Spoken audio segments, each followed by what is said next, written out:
Hi, my name is Ed O'Malley. I'm the president and the CEO of the Kansas Health Foundation here at the Critical Issues Summit. Just had a great time visiting for about 90 minutes with all the attendees. My job was to really get them thinking about leadership and what type of leadership we need in order to make more progress on the toughest issues facing our hospitals, facing the health of our communities, and what a joy it was to be here. Just wanted to share a few highlights for those of you unable to make it.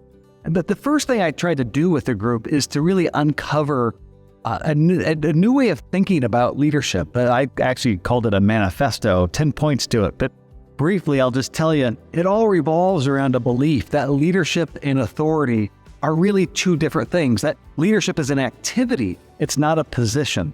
So that's how we began, and that my purpose there was to get them thinking about what does it look like for them to exercise leadership, and maybe they're doing it and maybe they're not, and how can we do more of it? And how do we get everybody exercising more leadership, whether they are the CEO or the chair of the board or a member of the board?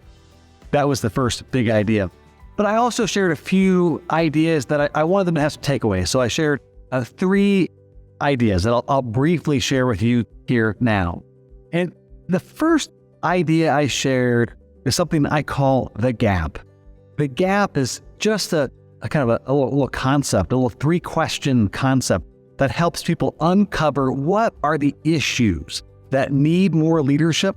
These 3 questions, which the book When Everyone Leads that we spoke about, goes into great detail about these 3 questions and how to use them with your group, with your board or your hospital.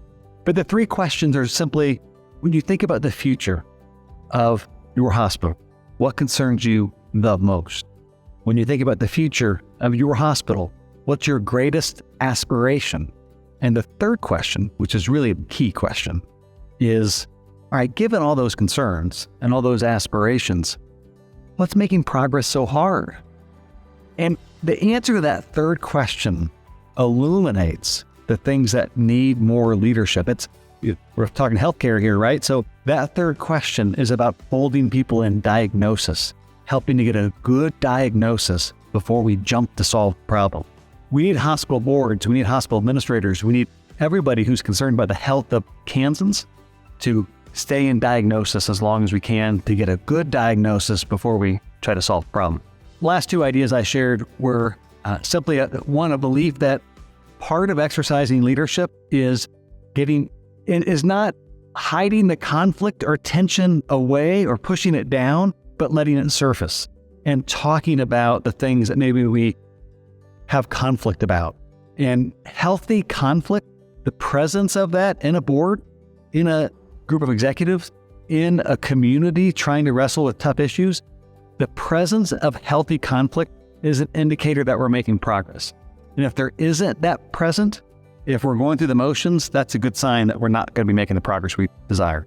Last thing I touched on with the group is that those in authority, and if you're watching this, you're somebody in authority in your hospital and in your community, those in authority have a special obligation to make leadership less risky for others. It's a different way of thinking. Rather than thinking that your job as somebody in authority is to solve the problem, come up with a big idea. That's not what I'm saying. That's not what our research is suggesting. The main thing we need you to do is make leadership less risky for other people. And when that happens, and we get more people exercising leadership on our toughest challenges, we'll make more progress. Hope you enjoyed the short video. It was a great time here at the summit. And if there's anything that the Kansas Health Foundation can do for you, please let me know.